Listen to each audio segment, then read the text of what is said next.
All right. Welcome, everyone. Welcome to the The5ers live trading room. Welcome back. It's Monday. Hope you all had a wonderful weekend. I know I did. How was your weekend, Victor? Great. Couldn't be better. How's everyone doing? I hope you guys have had a great weekend as well. It's awesome to be a trader and to be an investor in general. I think. I mean, these days, these times are very exciting. I don't know about Yeah. you guys at home, but I mean, these are exciting times. Just look at your charts. I mean, this is awesome. Yeah, it really is. We are finally having some good, directional movement. I really like what I'm seeing here. I'm, playing the dollar strength here that we're seeing. I'm still looking at the idea of seeing the risk on and dollar strength at the same time. I feel like that correlation might not hold this time around, but we'll see. We'll have to wait and see. Yeah. So, did you do any trading over the weekend? It was just No, relaxing. I no, I didn't. I didn't. The thing is, when the market starts moving, if you're holding positions, you should generally be already be in. You shouldn't be. At least that's my way of trading. I want the best price possible, and just wait for it to move basically. And it's moving. Surely, it is moving. Yeah, I think that approach is definitely something that I'm looking forward to implementing now that we have this market that we have, because I've been seeing it problematic to have that approach in the last few weeks or even months, where I see the positions that I enter that I'm hoping will be a new trend perhaps forming is perhaps just getting rejected at the very first trouble area. So that's definitely something that I'm applying this time around, because now we are seeing lots of volatility, and more importantly, we're seeing the momentum and we're seeing trending markets, which we haven't seen in a long time, really. But I Yes. haven't been trading. I haven't been trading a lot over the weekend. Obviously, I'm trading Forex. Forex is closed over the weekend, but I do also, of course, look at the crypto market as well. And it's been tempting. I've been tempted to really do trade Bitcoin over the weekend. But as a I got my family, I got my kids. Not really a lot of time to be trading over the weekend. We got this weekend. I put up all the Christmas light around the house. We had to pull apart the trampoline and for the winter, because winter is coming. Maybe not if you're in Australia, but here in the north, winter is definitely around the corner. So I had to walk around in the garden. We have a quite a big garden, and there's just toys all over the place, and the kids running around playing. There's footballs and toys just all over the place. We have to make sure that that's all collected before the snow comes. So that's what I did over the weekend. But honestly, like in a market like this, I do find it difficult to disconnect from trading, and I think it's really important. I think it's really important, and we are we're trading. And if you're watching this, you want to become a trader, you probably want to become a trader for the rest of your life. It's going into trading is not something that you can do for a year or two. I mean, it's a lifestyle, and it's a job that you're probably going to continue doing for the rest of your life if you're profitable. So I think it's important to also have that conversation from time to time, that it's important to disconnect from trading, because you got to ask yourself, why are you trading? What's the why? And if the why is more freedom, then you're not really free if you can't spend time with your family on the weekend without thinking about trading, because then you're a slave to the market, a slave to the charts. So really think about that, guys. You have to really honor that free time on the weekend if you really want to make it long term, because otherwise you're going to get burned out. You're going to get burned out in trading. It's And difficult, because it can it really consume you. yes, no, no, indeed. I think the key word here you're going to is quality of life, right? Yeah. That's the reason we want to trade. We want to increase or improve our quality of life. And if you're trading, 12 hours a day, you're going to ask yourself, I mean, how high is that quality that you're looking for? Quality of life, not very high. I mean, you can do that for a couple of months, even a few years, to get things accelerate the process, but it's not something you want to be doing long term, right? And if you think about it, it's not what you wanted. I mean, the reward is the freedom that having a good income gives you, right? The security, and those are things that will translate into a higher quality of life.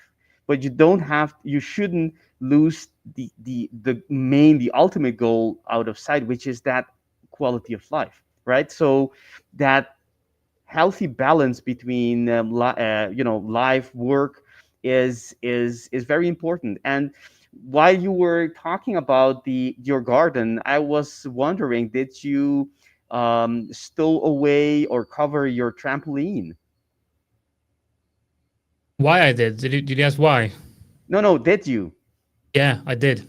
Ah, Because it gets, over the I can imagine. yeah, it gets like there's a lot of snow. There's a lot of snow here. Like not the last few the two. Well, it gets less and less snow, but some years we have insane amount of snow, and we had the first snowfall I think 2 weeks ago, and Mm-hmm, so I kind of had to rush to get that done because we bought this big trampoline and they're not cheap. They're quite expensive, mm-hmm. So we want to make sure we take care of that and stow it away during the winter month. Less fun, less play, more work. I Sure. almost During the broke weekend, my dude. I go almost ahead. broke my back on that one. Ooh, Yeah, I was trying to that do sounds like a scary. backflip.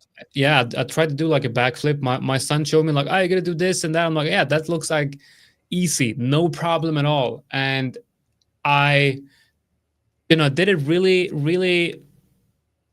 I got really high up in the air, and I figured, Mm-hmm. okay, so I should probably start spinning backwards, but like I didn't have any force to start spinning, so I'm like just like 45 degrees in the air like that. Yeah, and it just landed on my neck. Yeah, that Ooh, hurt. That that hurt. that sounds very scary, man. Yeah, it's a very, very, I would say, high risk to reward ratio on a trampoline with extremely low win rate. Once you make it, the return is big, but yeah, I rarely make it. But yeah, let's jump into the charts here. As you can see, I have a trade open here on USD JPY, which is pretty cool because I've talked about the indicator I have here, and I've talked about how I'm not in last couple of months. I haven't been using it a lot, but because we haven't, in my opinion, we haven't had these directional move, right? But now I've added it on here, and I got my first signal. It's not printed, but I had it right here. The long signal here on USD JPY. And I looked at that. I'm like, wait a minute, it looks pretty good. Let's see if I can, if it aligns with the overall. And technically, this looks like a really good trade on USD JPY because, of course, we are currently seeing strength from the dollar. We can look at the dollar currency index right here, and we see that we are at range highs, as you can see here. But we've also made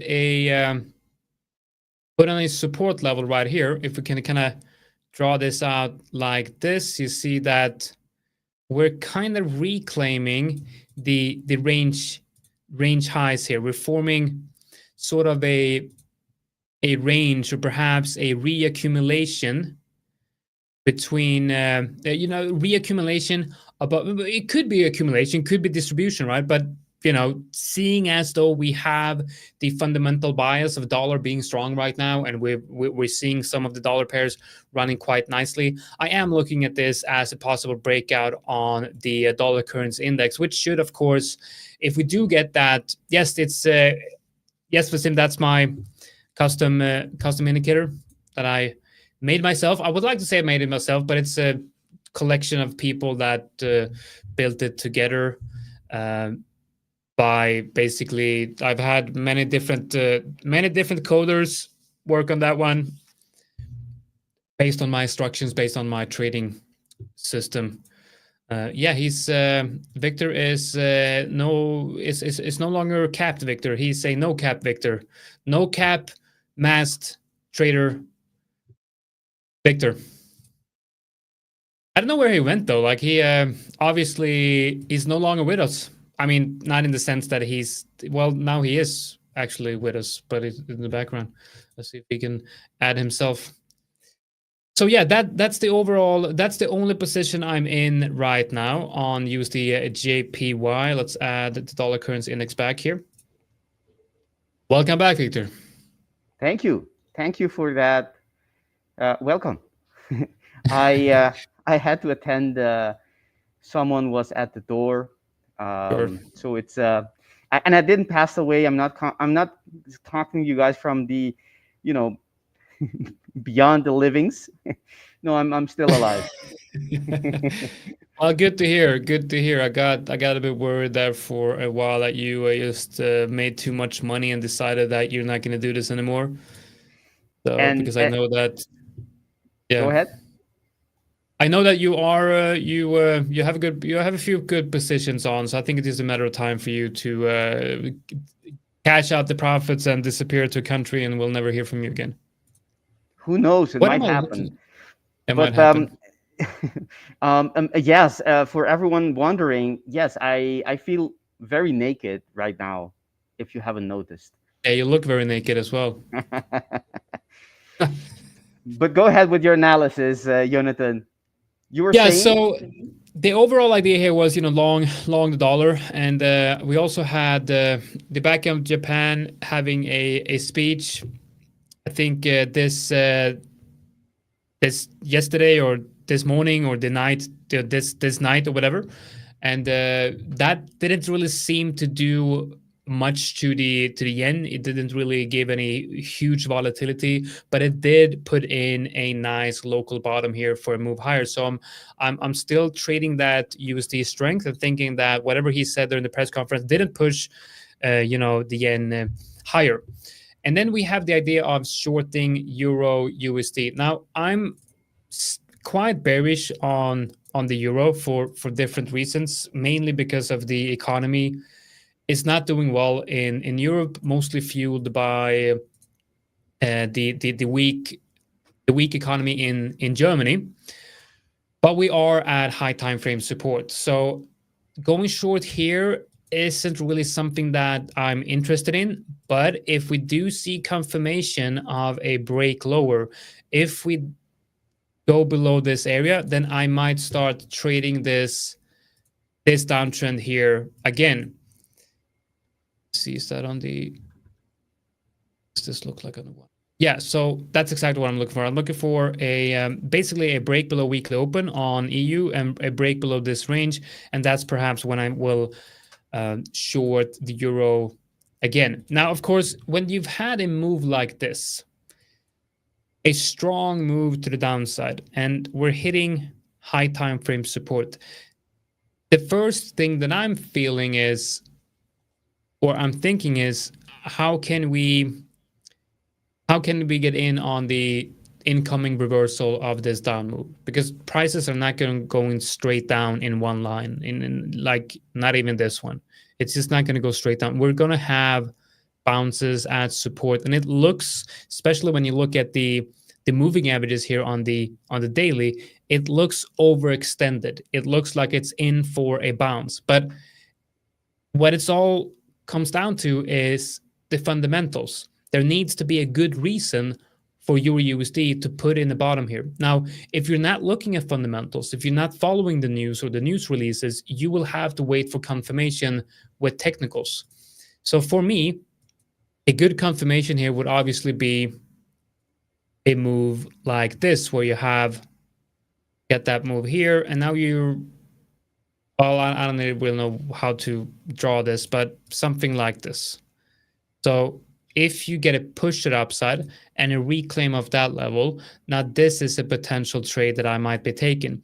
But if you go to the daily, where would the target be for a move like this? I think the target would probably have to be, let's remove some drawings here so it gets a little bit more clear. The target should probably be the break level here on the daily, where price broke down. So there needs to be a good risk to reward. But if that's going to be the target, I don't really see the risk to reward here for a move like that. Well, possibly, but for me to, at this point at least, trade a reversal on something that I believe goes against what we're seeing fundamentally right now, I need to have higher risk to reward, because I don't think this scenario is not in favor right now. So I need to be higher than 1R, basically, you know? What are your thoughts on Euro USD going forward? I've been waiting actually for pound dollar. I see an opportunity there. Maybe I can share my screen a little bit. Let me get that ready.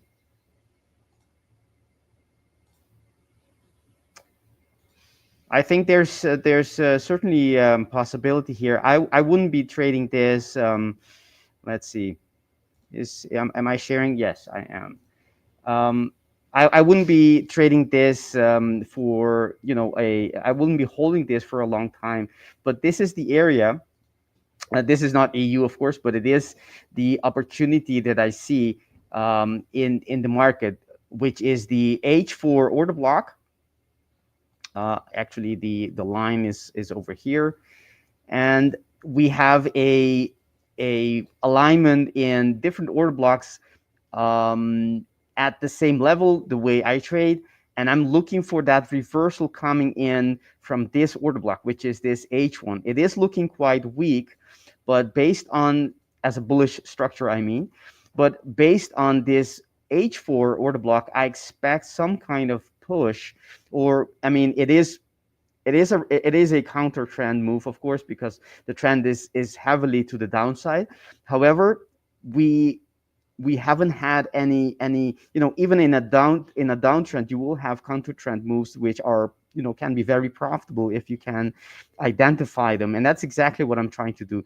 This H4, this is where the buyers came in on this time frame, and on the H2 you can see there is an area where buyers may come in again, and you also see that on the H1 as well. So that would be the area that I'm going to be waiting for price to show me that it has or it is ready to make its move. It hasn't done that yet, but if I see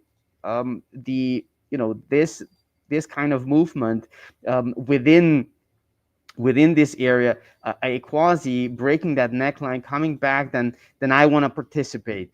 But if you look at the higher time frames, at the hourlies, it is not something you want to be holding for very long, because of course it is a counter trend. So you got to be quick with it.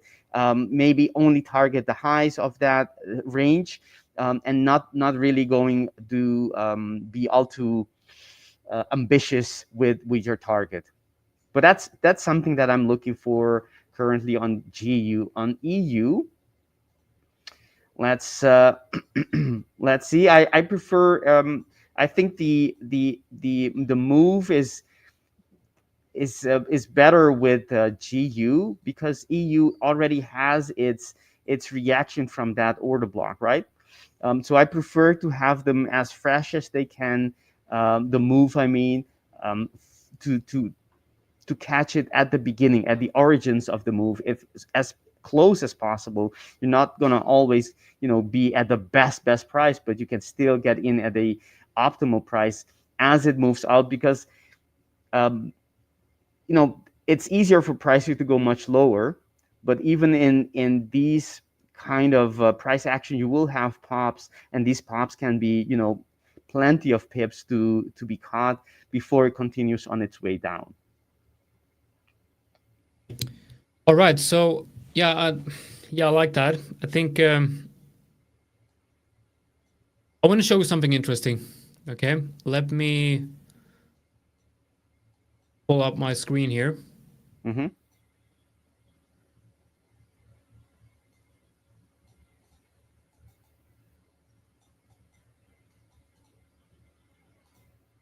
So before we dive into this, I want to pull up one question here. Do you guys think Mondays are more choppy than the other days? What do you think, Victor? Is Mondays more choppy than other days?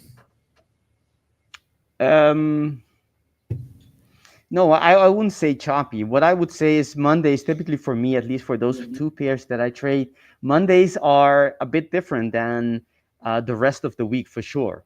And what I typically see is that either Monday and Tuesday, but at least Monday, you'll have a counter move. And starting from either Monday late at this session, but maybe sometimes it's at Tuesday, even Wednesday, that's where you're going to be having the move of the week, typically, not every week. So I'm aware that Mondays is going to be a different, you're going to have typically you're going to have a different move than the rest of the week, right? So it's a little bit of a counter usually, and then you'll have the weekly move, which is in the other direction. So I wouldn't say choppy. To me, it's not choppy. It's just a retrace usually before the actual move. Yeah, And that I and agree with that. I would say that plays well with what I just the setup that I just that little pop that may last maybe a day, maybe half a day, until it starts going to that direction, which we obviously expect it to continue, which is to the downside. yeah, no, I agree with you. We have Harash saying no, he doesn't think that Mondays are choppy, more choppy than normal. Same with Manech. Is it Manechem? Did I say that? I think. Well, I'm trying. Says not really. And then this guy, which is called Razdul, says yes. And NWJ says ranging Mondays recently. Guys, I'm from Sweden. I don't know how to pronounce names. Doesn't matter though. I think it's funny. Jonatan. Good try. Thank you. So one thing that one thing that I've seen on Mondays is that the initial move on Monday Open is usually just like the initial move on a news event. It's usually a fake move or a false move. So a lot of times you'll see that you have the weekly open forming, and then price starts pushing higher from that. Well, it depends higher or lower, but in most of my examples, when I talk about technical analysis, I talk about long setups and price moving higher. But you should understand that everything is true for the reverse as well.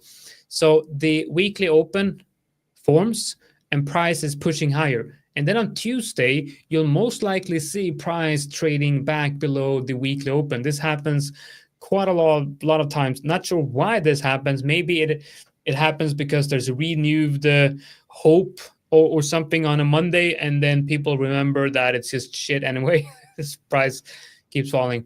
I don't know, something like that. But let's take a look at I the. think if I may, I think on Mondays I get a feeling that the losing party, the losing side of the market, has some time to regroup, reevaluate, and then hit the market again. And typically, you'll see the dominant side get back in and push them in the same direction, which is in the direction of the trend, of course. So Monday seems to be like a reset day, something maybe a breather, right, for the losing side, the one, and that's why you have those pops, those counter trend pops on Mondays, sometimes on Tuesdays.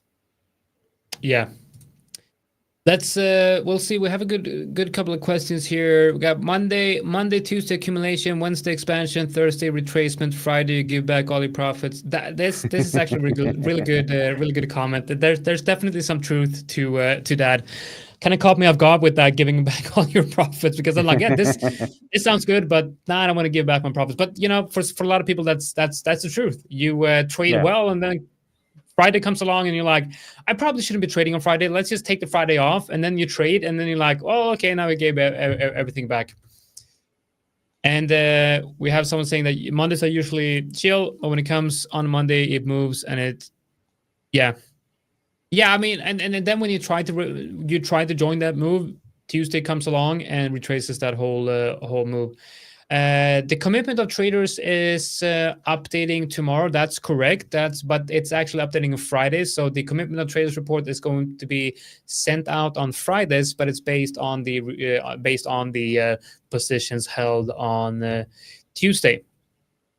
Okay. Let's see. We have the news event up here. Let's see. Impact 2 we have on Monday, which is today. Do we have anything important happening? So this was the Bank of Japan governor speech that I talked about. We have a Fed speech at 4. We got housing just came out for CAD. So that's rather interesting. We had, let's see how the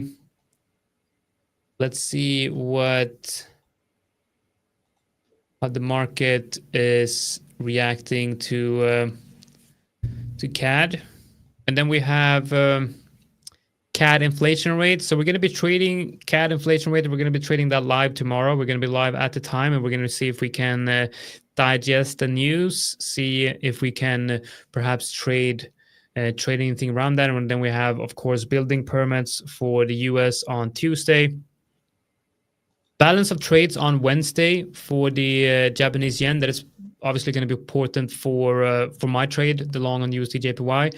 And then we have very important news for the pound, which is the inflation rate.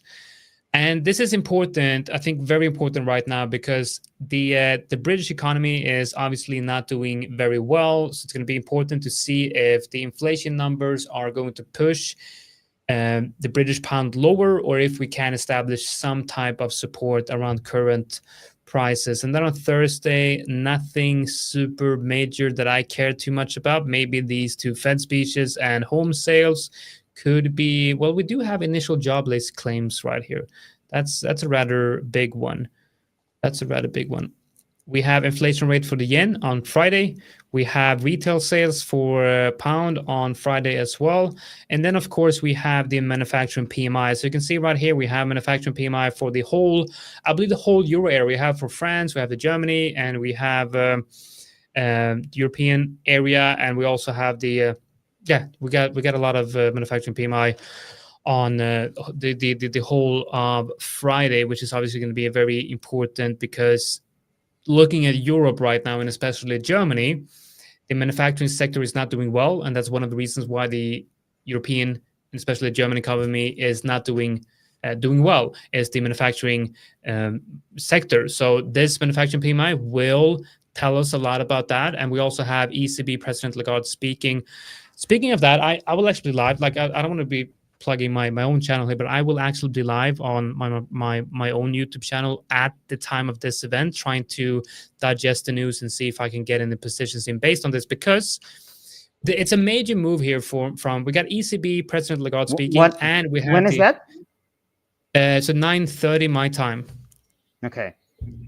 So I usually go live, like you go live on the London Open every morning. So I do most of my trading is based around the London Open, the London session in the morning. And I've started doing that live on YouTube. But anyway, EU is at support. Okay, EU is at support. Maybe we could see some strength coming in for the euro based on this. But then I'm thinking USD is very strong, right? USD is very strong. Is there any other currencies that is traded against the euro that is weak? Well, we do have the pound retail sales coming out here, right? And we have also, what was it on Wednesday? We have inflation rate. So on Wednesday we Mm-hmm. have inflation rate, and then before the manufacturing, we do have retail sales for the pound. So if these two events fuel more downside on the British pound, maybe this could fuel some positivity, some bullishness for the euro. So I'm thinking long euro and short the pound. So we're going to look at the technicals of that, but that's a story that I think is might play out. I don't know if it's going to play out, but it might play out. And if the risk to reward is good enough, if there's enough distance between support and resistance, I might be able to get in on this move based on what the news event is actually telling us. I'm not going to trade into the news and have positions open for the news. I'm going to be looking at the news and trade based on the outcome of that news and based on the price action that we're getting from that. So we do have quite a lot of news events coming out this week. With definitely the most important day is Friday.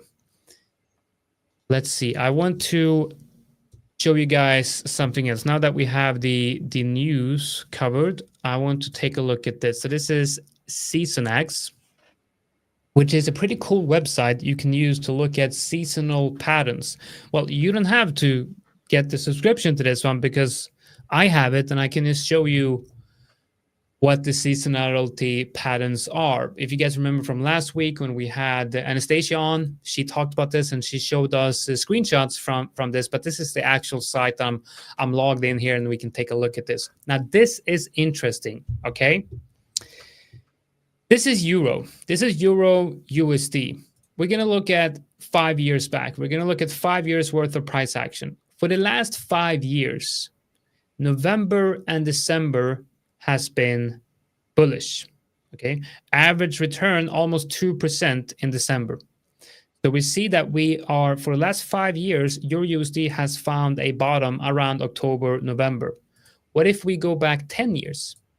Well, 10 years, December is by far the most profitable month for Euro USD, with the bottom coming in at the end of November. And this line right here, that's where we are trading right now. So there's a very, very strong seasonality pattern on Euro USD where the bottom is mostly being put in at the end of the year around November. Going back 15 years, we see a similar pattern here with at least a bottom here and December being the second most profitable month of the year. Going back 24 years, we see that December is much, much more profitable than any other month of the year, as you can see right here.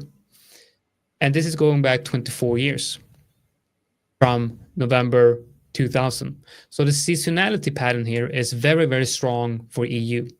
So what I'm trying to say here is we're trying to create a story here. Yes, we will look at USD 30 as well. So we're trying to create a story here. And just looking at the seasonality pattern of Euro USD, it makes me bullish. Just looking at this, like thinking that, okay, historically, because that's what we do as technical analysts, we will look at past price action, we try to digest price action, and we ask ourselves, can we find any patterns? There's a few things that is universal to technical analysis, and that is the notion that markets trend. We don't need to understand why they're trending, but markets tend to trend and trends tend to continue. And if you look at patterns in the markets, you try to find repeatable patterns. Like in a trending market, you usually have a break and retest. But this is also a pattern. You look at Euro USD and you look at the seasonality effect of Euro USD. For some reason, it's quite bullish at the end of the year. And this is exactly where we are right now. So that's Euro USD. Before you change this this image, this screen we're seeing from you, Jonatan, this is of course 24 years, and this is the average of 24 years. What is also interesting to look at is what is the distribution of this seasonality effect at different time span. So you're looking at 24, maybe we can look at 12 or 10, 15, and then 5, the last 10 years and last 5 years, because of course 24 is a good number in terms of average. It's not based on 1 or 2 years. That's good. But if you have a long period, you wanna see, preferably you wanna see that effect be more recent than like 20 years ago happening or 15 years ago happening, and not so much. So you want to see if that effect is also playing out recently. Is there a possibility we can look at the seasonality in a shorter time period? We can look at 5 year, and if you look Okay. at 5 year, it's quite obvious. Yes, It's that's it's it's very very nice. it's a very trending market, normally in November, December. So what I'm saying is it goes for all of the time. This is 5 years, 10 years. Also So 10, I you want can you see to that. so I want you to look at the December column right here. That's the one to the most right here. So we look at 5, December bullish, 10 year, December bullish, 15 the same, 24 the same. So every instance that they have available here, December is bullish for Euro USD. and So there's and definitely even a with season. Yeah, and even without that histogram of average return by month percentage, if you look at the graph, the it's not the equity graph, but if you look at the graph above, you can see that from November, even on 15 years, it may not, that effect may not be visible as strongly, but on the 10-year period and the 5-year period, you can see even when November isn't positive, you can see that there is a trend, right? And that's Yes, what you want exactly. to see. There is a trend, and that's Exactly. what yeah, you want to hop on, or at least take into account that there is a trend, and you gotta trade it. You gotta know Exactly. about That's it. a very good point. That's a very good point. We not only do we look at the columns, we look at price action, and this is, a graph of price. So and well, I guess this is return. I don't know. It's probably, it doesn't matter, but it's derived from price. So you look at the 5 year, and there's in October was the bottom, and then Mhm. there's a trend. So even though maybe October makes a, big move to the upside, and then November comes along and creates bearish price action, but it's a higher low, and then it continues. November is bullish here, but what I'm saying is the October is bearish, but October is the bottom. Okay, October is only bearish because October starts here. Okay, and it ends here. But October is actually when the bottom is being put in. So if you look at this and you say, I'm not going to be buying Euro USD in October because it's bearish, but actually, if you manage to get in on Euro USD in October, you're going to be the most profitable because that bearish price action creates the bottom for October. So you have to compare, you have to look at because you look at this and you say, okay, so, but what if you buy down here, you know? and sell up here? You're making much more profit. So it's important to look at that as well. Now, what I want to look at is I want to look at Euro GBP if it's possible. Not sure. Yeah. Okay. So now I want to look at Euro USD and Euro GBP because remember I understand that there's strength in the euro dollar. Seasonality effect shows us that euro dollar should be bullish. But we have a very strong dollar this time around. And this scenario that we're in right now happens every 4th year, okay? Which, because of the elections. So this effect that we're seeing right now, the dollar strength, might not be as evident in these charts because it's just a small percentage of the seasonality effect. If Euro GBP shows us the same thing, which is not, this is not the same chart. It is bullish in December, and we can see that around the end of November, it's actually putting in a low. Let's go to 10-year. Yeah, at the end, yes. So December bullish, right? 10-year, 15-year, sort of the same thing. Around the end of November, beginning of December is when a bottom is being put in. We look at 25 years. Well, now on 25 years looks very, very promising, right? You have the November being put in the low. We also have here, we have 38 years.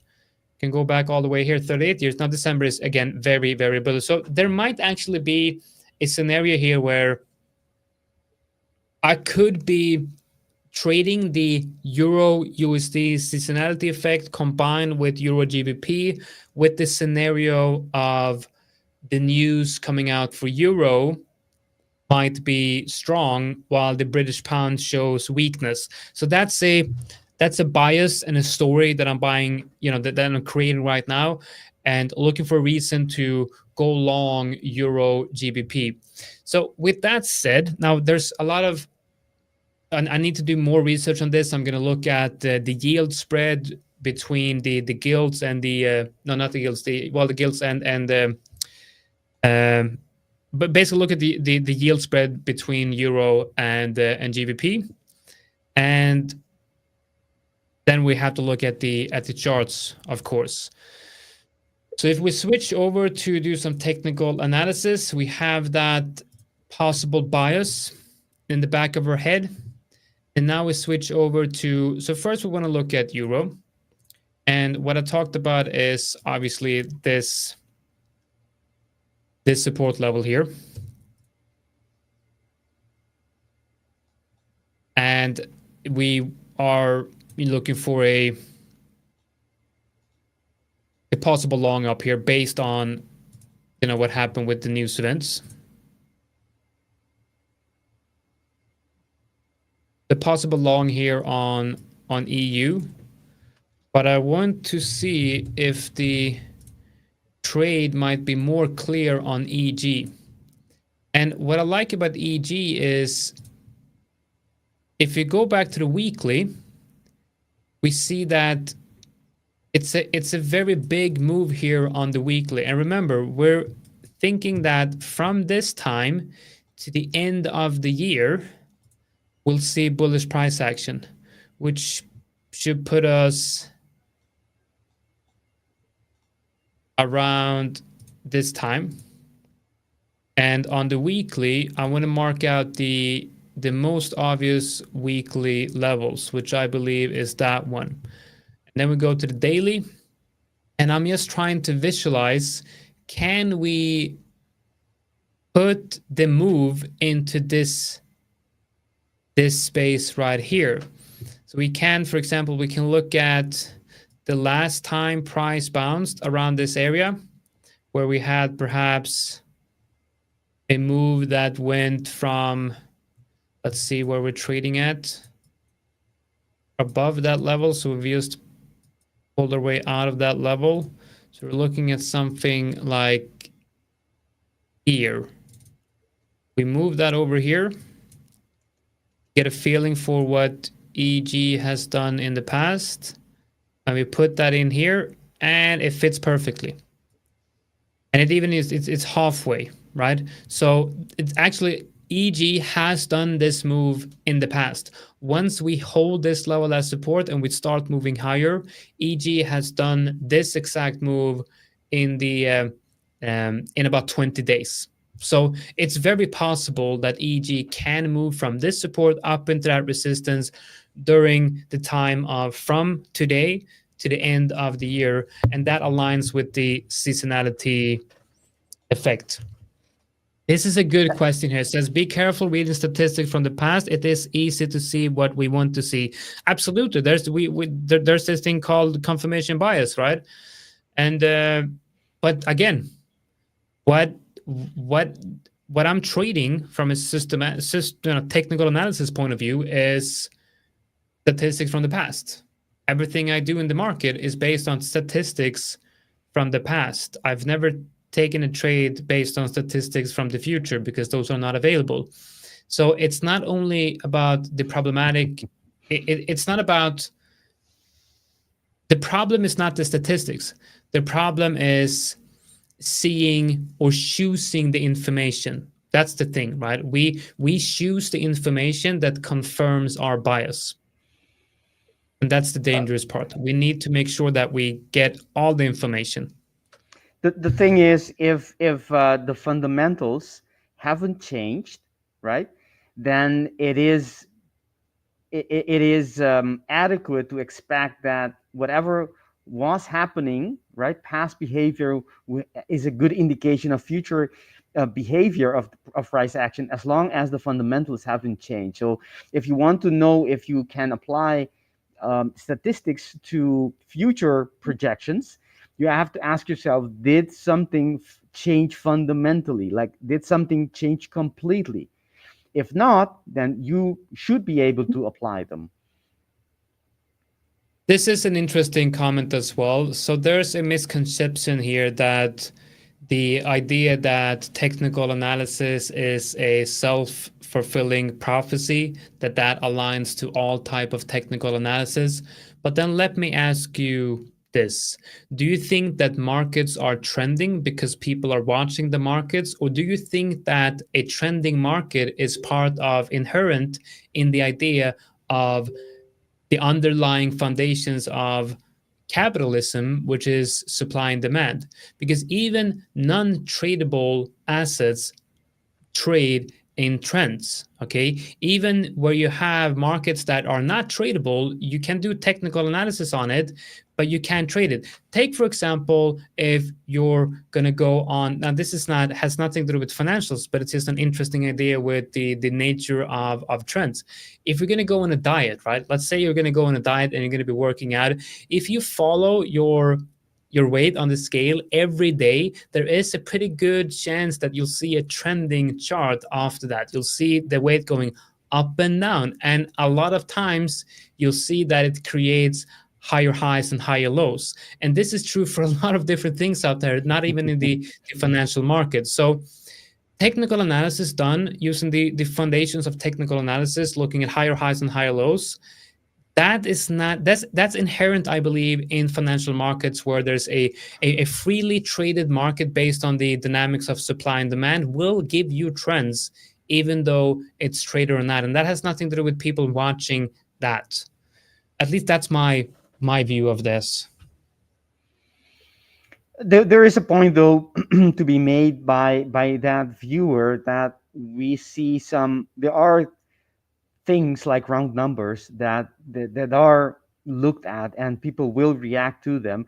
I understand what that viewer is referring to, but technical analysis as a whole is not because of people watching it or not. It has the fundamentals, which are moving price, and the technical analysis is just a way to interpret or to read, to um, make sense in a objective way, as much as we can, of what is happening with price, the movement of price. It can be anything, as you said, not only tradable assets, but you can apply technical analysis to anything that moves. Yeah, you're absolutely right. And he's also right. What I'm saying is, it's just that it's a broad statement. Saying that technical analysis only works because people watch it, it's not true. But a lot of technical analysis is based on that. It works because people are watching it. A ascending triangle is not based on underlying foundations of supply and demand. A ascending triangle is based on the psychology behind the people trading that market and people looking to trade that descending triangle. It's not that because a bicycle manufacturer is able to produce more money or more bicycles than the market can digest. There's not going to be forming an ascending triangle because of that. But prices of bicycle might hit a support based on that and start an uptrend or something like that, right?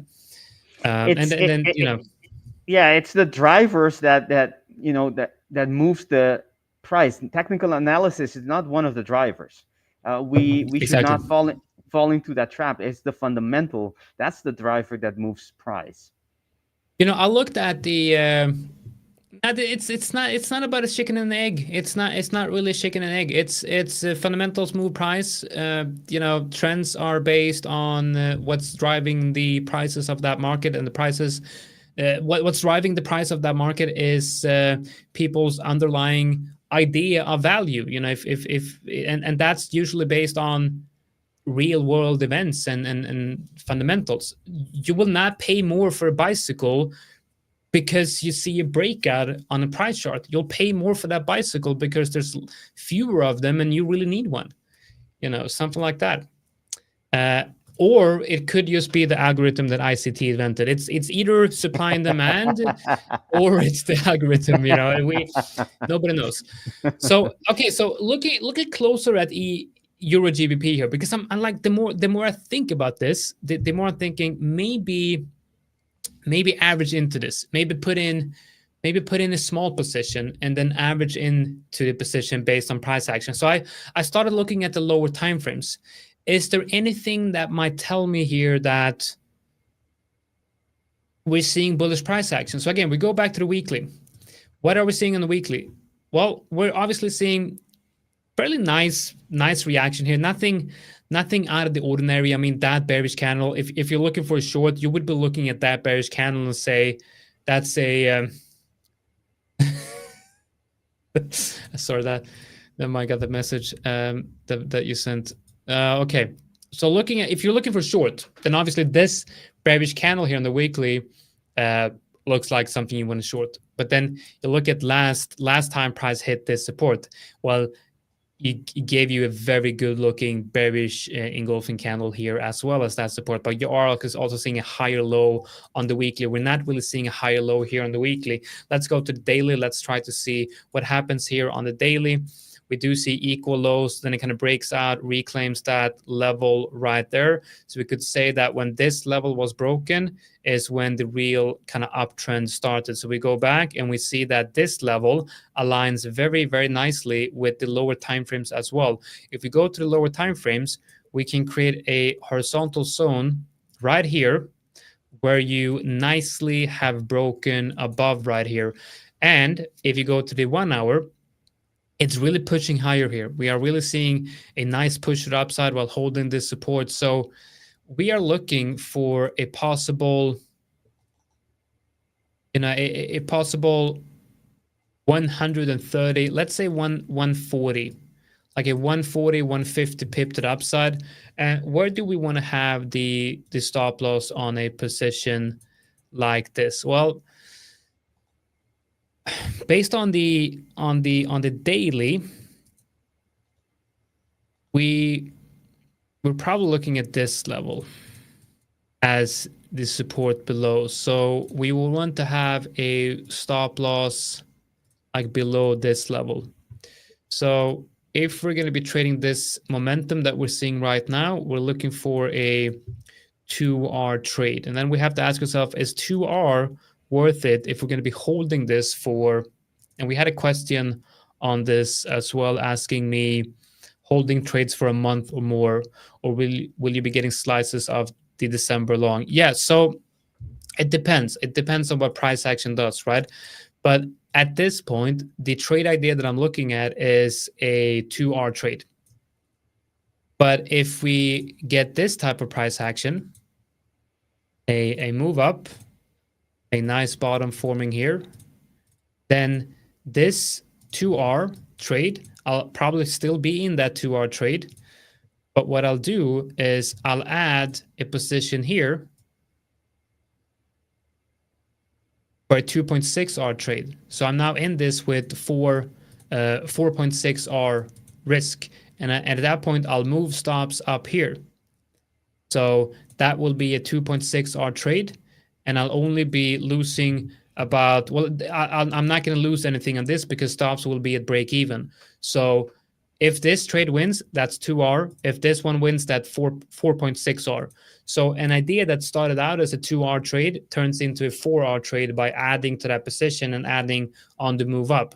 So it's not about taking slices of that long. It's about adding to the position with more conviction. The more conviction I have, the more I add to that trade.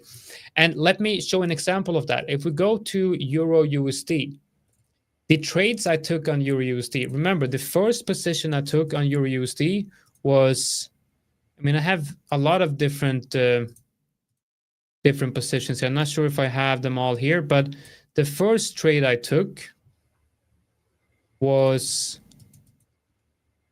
if I can remember this. Yeah, so the first trade I took was this one. That's the first trade. So I exited that one around, I believe that was it's a pretty big move. I think I entered that up here because that was a like 350 pip move or something like that. So that was the first position. That's, let's say, about 2R. That was the first position. And then when you broke that level, when you broke this level, I entered here with stops above here for a extra 1R. And then I placed another trade here for a move down here for another 1R. So it's 2, 3, 4, about 4.5. So in total, I made about 4.5 R on this trade by averaging in to the trade when I saw that the trade was running. So a trade like this, when I entered that one, then of course the stop loss was moved down here. And then when I entered this one, the stop loss on this one was moved to entry, and then the stop loss on this one was moved into profit. So basically, this would have been a break-even trade. That would have been I believe, a 1R winner. Yeah, so that would have been a 1R winner, and this one I would probably have closed at entry. So I would have at least been 1R in profit if the idea didn't hit my last profit. So at the last trade, I'm risking to make 1R profit or make 4.5R profit. And that, I believe, is one of the beauties of being able to scale into positions and add to winners when you're trading a big move. Because if I was trading this in 1 hour, adding to a position means that you have to take many more decisions in a shorter amount of time, and you have to be able to react much quicker, which I'm just not very good at that. But that's what I did on Euro USD, and it's most likely the same thing I'm going to be doing on Euro GBP. And I mean, look at this. It's I kind of wish I saw this at 11 in the morning, because that's when the 4-hour candle closed. Because look at the retest here is just absolutely beautiful. And we can look at, and this is where being good at technical analysis is it's such a good tool to have, and such a good skill set to have. Because if you have a fundamental bias, knowing where to look on the chart becomes a very strong weapon. So if you look at this, for example, this is on 5 minutes. Okay, this is where the 4-hour candle closed. Now, what happens if we add the reload zone here? This is the beauty of the reload zone, right?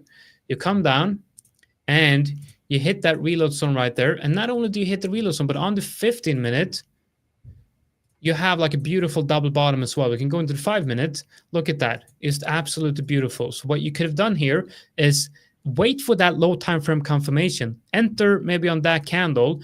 And now, if this is the actual bottom, you're going to have a good time. You're going to have a good time, because the profits, I mean, the target is up here. It's a big trade. I feel like this is one of those Victor trade. I don't have the balls enough to be able to take stop loss like this. I would much rather have it kind of like down here. But the thing is, 2.7R for me, that's good enough.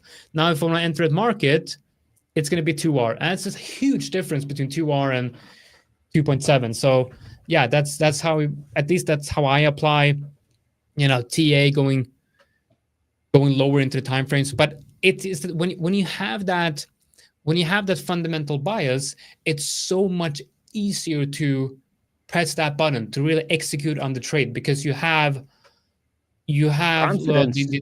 yeah, exactly. You have the confidence in the idea. Yeah, it's beautiful, the how the different tools that you're presenting, how they say, they tell us the same thing, right?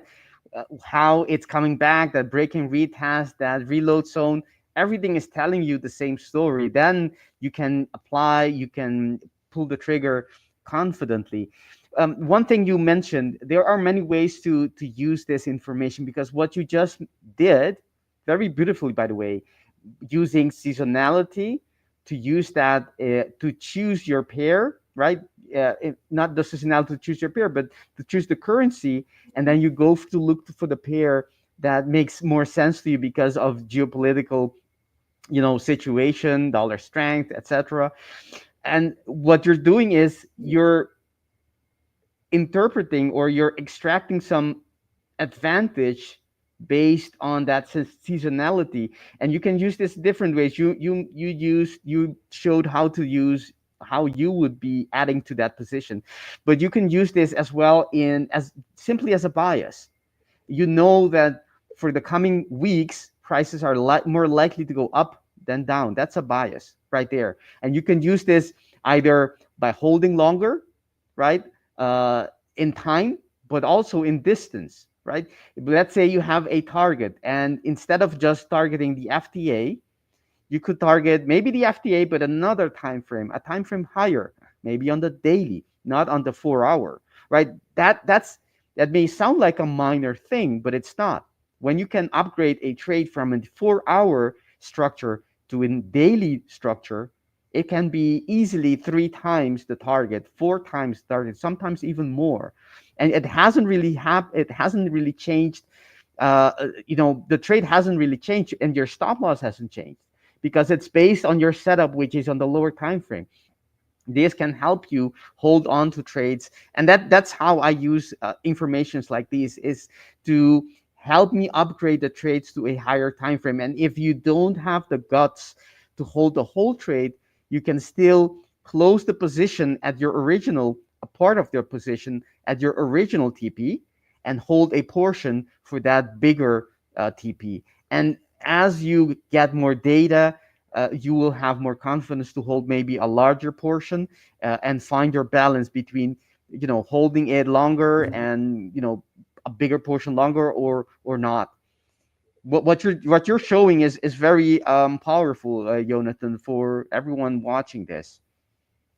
I will enter I will start building a position here on EG. I like the momentum that is coming in, and I like the low time frame. This 4 hour candle is just very strong. We see the momentum continuing, so I'm gonna start building a position here on Euro GBP. I got my stop loss down here, and we'll see if we have, if we get something like this, then I will be adding to that position. And if we have, so let me just enter the orders here, and I will explain. What I wanted to explain is something quite important, I believe. So I just have to calculate the risk on this one. Okay, so I'm in here on that one. Okay, so what technical analysis is? Okay, technical analysis is a risk management tool. Okay, it's a way to look at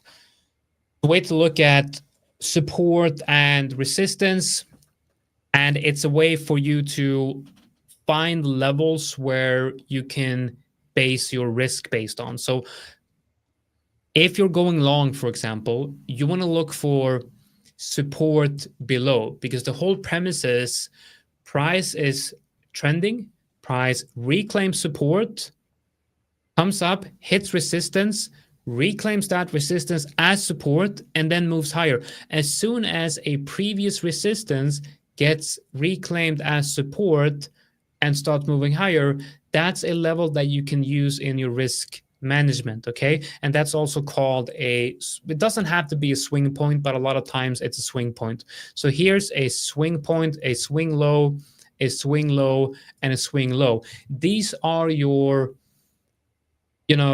this is your risk management levels, right? And this is where you're basing your risk on. Now, it's dependent on time frames as well. You have to choose a time frame that you're comfortable with, and it's really about that. Like, you can choose whatever time frame, just whatever you're comfortable with. I'm comfortable with basing my, especially on a fundamental trader like this, or a long-term hold. I'm going to be holding this for several weeks most likely. I want to be basing that on the daily. So you go out to the daily. And where's the last time price has reclaimed a previous resistance as support? Well, it's going to be this one. And this is actually a really good example. You could be, a lot of people are going to say like, oh, there's manipulation here, there's the stop loss hunting, and there's, what I see here is a lot of liquidity. Okay, you see bounce, whatever, breakdown, and it's like, shit, everyone's panicking, we broke down, and boom, a large some of euro was being bought right here, and we've reclaimed that level, and this is now previous resistance, reclaim that support.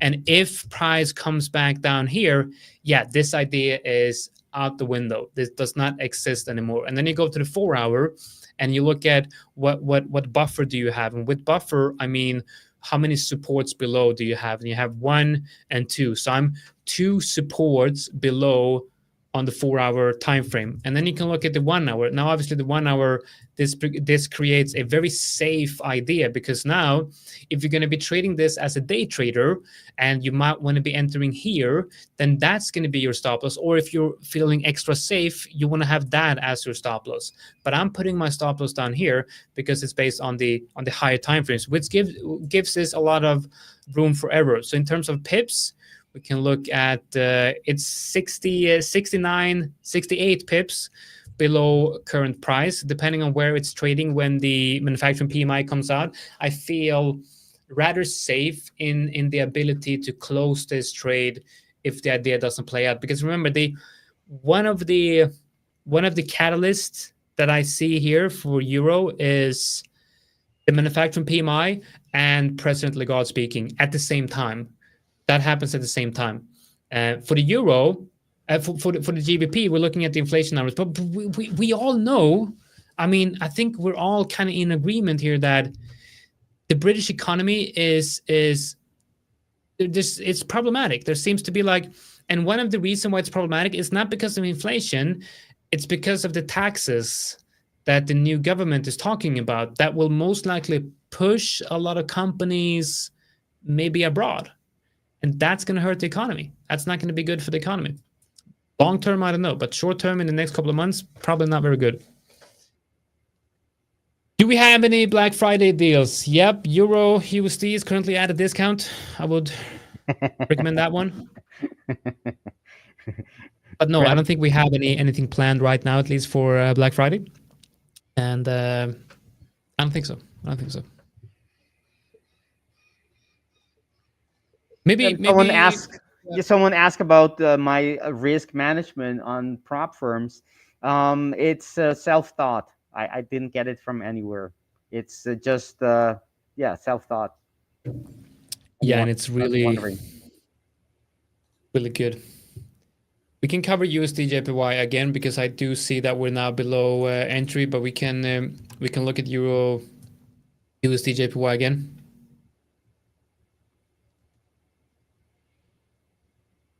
So this is on the 1-hour, and the move that we're seeing now is definitely in line with the 1-hour trend. We can paint it like, I'm gonna ignore this.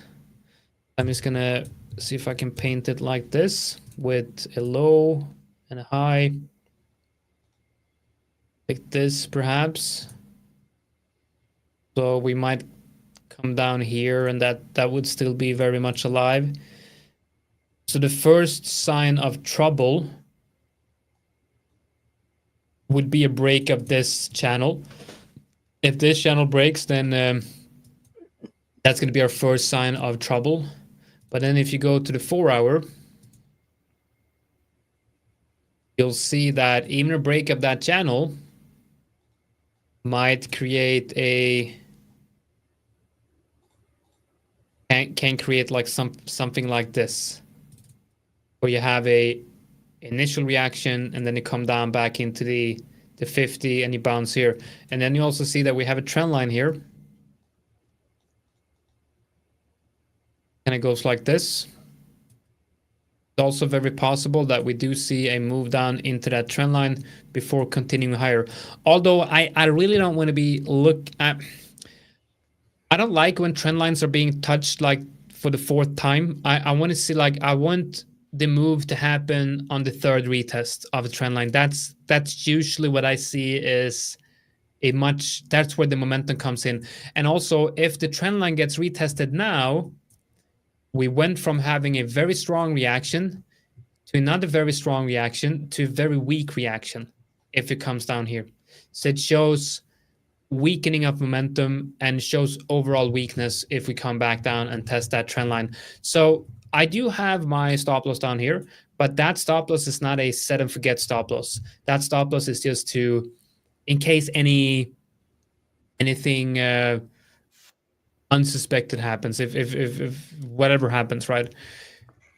I want to have I, that stop loss, but really my mental stop loss is this one right here. there is a counter trend opportunity in dollar yen as well. It is against your setup, which makes sense Maybe because you can take a look at it. Yep. That's exactly what I'm planning on doing. This is what I see, right? If we look at, of course, we have an uptrend, right? No doubt about it. It's making higher highs, higher lows. That it's easier for price to keep on doing that. However, what do we see? What we haven't seen in a long time, right? You can see just by looking the bars, right? The bigger bars have been bullish ones so far, right? These ones, and now we have these are compared to the bigger ones aren't as big, but they are bigger than the bearish ones. However, on the daily, we have an outside bar, right? And for the first time in a long time, the that's how the engulfings are forming. You have bigger moves to the downside compared to before. Even though it is in an uptrend, you can see that sellers are coming in and the bars are becoming larger than the buyers bar, or the bullish bars. That's one thing. That's minor. That's not enough to trade, of course. But we did have an outside bar, and so that's a sign to me we are getting into some resistance, into some supply area. The sellers are coming to the market. If you go to the H2, you can actually find a quasi, right? That being the left shoulder, the break of that neckline, and price might be coming to retest and reverse from. It can either reverse from this area or from the area above us on the lower time frame that's not visible on the H2. On the H4, this is the H4, of course, but it is visible on the lower time frame. So there is an area here which is right above us, and you can see how this wick was created. This is on the H4, so there's a lot of time during which this wick was created, and it has done it at a relevant place. So there is a trade here. It is a counter trend, so you have to be selective and wait for the moment. On the H4, it hasn't signaled yet. The pin to me is not in the wick is not enough for me. On the H2, you can also see it is the same area to be seen. There is an order block there as well. There's that outside bar that's also visible on the H2, and it's not visible on the H1, but you can still see that we have an entry order block on the H1 as well, which is this area. So all of that on the H1, it did react as it should, which is by the sellers overpowering the buyers, forming that engulfing.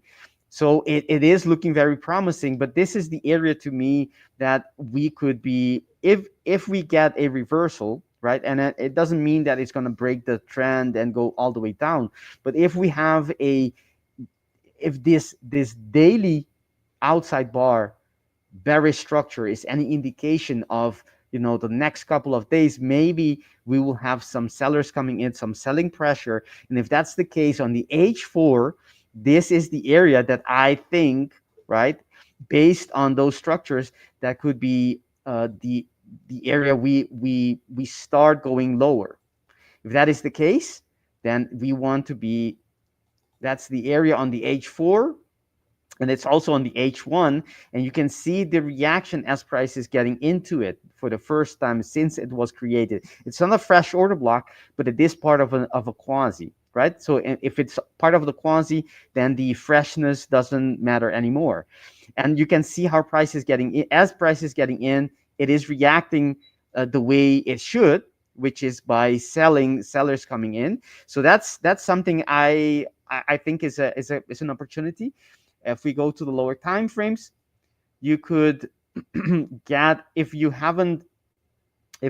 not into that position yet, you could be looking for another quasi being formed, and perhaps price might be coming back to either this, right, to retest, or a position a bit higher, which is typically what I would be going for, right? So these two areas on the lower time frames may offer you a great area, right? You see that quasi again, that left shoulder. So that's fractal. That's the fractal nature of price. Breaks that neckline and then comes back. I don't have anything. I wouldn't be trading this. I would be trading something above that 50% retracement, which I haven't shown, but let's show that from. That's not the tool. This is the tool. Right, so that's the 50% retracement. A structure above that area is something that I would be. This is for a short, and that would be something like this. You can either use just the structure or the whole top, and it may not happen on the first structure it forms. It may be on the second, on the third, but since you're trading a higher time frame structure, you can target something much lower, something perhaps this low, right? And then it doesn't matter if it takes you 1, 2, or even 3 attempts to get into that position, right? That's the idea, and this is just the first swing low. Of course, you can go for the whole area and go for the whole range, but I mean that can be a little bit too ambitious, since the higher time frame trend is quite strong. But that would be something that I would be interested in trading. It's an opposite trade to yours, Jonatan, but it has merit to it. Yeah, no, I can see what you're saying there for sure. I wanted to show you guys something, and make sure, guys, that you like the video. If you haven't already, make sure you click that like. Now I want to show you guys something here. Where do I have that one? Yes, okay, so that's the one. Let me show you here. So MicroStrategy. I don't know if you guys know about Michael Saylor, but he's the CEO of MicroStrategy, and he's been buying quite a lot of Bitcoin. 1 hour ago, he posted that he have acquired 51,780 Bitcoin for 4.6 billion. Insane. He just made the biggest purchase ever for MicroStrategy. Okay, it's quite insane. He's been buying Bitcoin, buying and buying and buying, and now Bitcoin is breaking out, and he made the biggest purchase yet of 51,780 Bitcoin. Do you know how many Bitcoin they own? They own 331,200 Bitcoin. Now let's do some calculations on that. What's the current price of Bitcoin? Let's say it's 90,000. Well, actually, we could probably look at the actual price of Bitcoin. The actual price of Bitcoin right now is 90,300. So let's just do 90,000, okay? Let's do 90,000 times 331,200.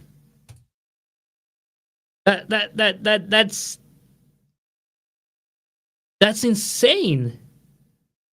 That's almost 30 billion. Not million, as with a B. 30 billion in Bitcoin. He has 331,000 Bitcoins. This is insane. Like, that's insane. Year to date on that investment, he's made almost 42%. Like, this is going to go down as either the stupidest mistake ever or the greatest trade ever. Like, ever. It absolutely insane. Absolutely insane. Wow, people were laughing at him. People were calling him crazy, which he is. You can't do something like this and not be crazy. It's just insane. It's insane, but he's making a lot of money. He's making a lot of money. Wow. Okay. Enough of that. Enough of that. Yeah. Oh, retail trader? Yeah, sure, man. He's a retail trader just randomly buying like 4.6 billion worth of Bitcoin. Not really a retail trader. Promise you, that dude is not really a retail trader. Anyway, crazy. Crazy, crazy, crazy. What else do I want to show you?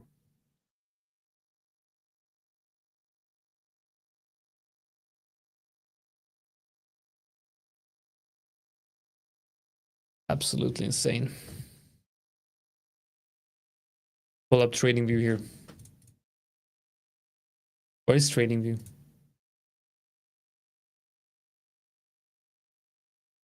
Yeah, well, I don't know if he bought it when he bought.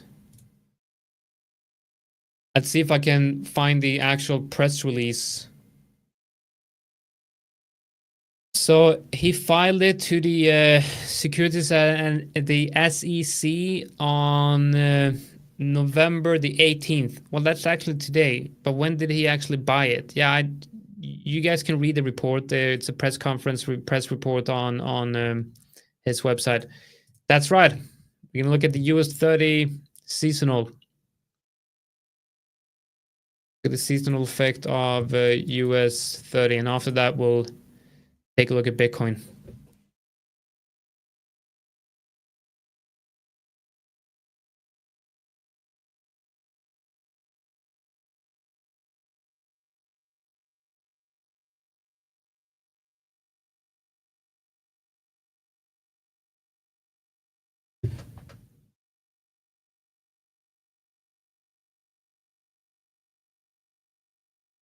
By the way, guys, I'm going to be posting if you guys want to follow some of my personal stuff that I'm doing as well with this analysis, I'm posting analysis on a daily basis within the Telegram channel that I've set up for myself. If you want to follow along on that, it doesn't really have anything to do with the 5ers, although I'll be sharing some stuff that I'm working on with the 5ers as well. But things like this, I'll be just sharing some. It's basically what it is. It's kind of like a personal journal, a personal trading journal that I use. It's a Telegram channel where I add all my trades and my analysis and things like this. Pretty much the same as I do in these live streams. But if you want more, like if you want me to follow up on the ideas, because we're only live Monday, Tuesday, Wednesday, right? And if you want me to, follow up on the ideas on Tuesday and Friday and things like that, you can follow that at Telegram if you want. And then if you have any questions on anything that I've covered today, you can tag me in the 5ers Discord as well. The 5ers has a Discord server where you can join if you are if you have an account with the 5ers. So you can, of course, tag me in there if you have any questions. Okay, let's look at US 30.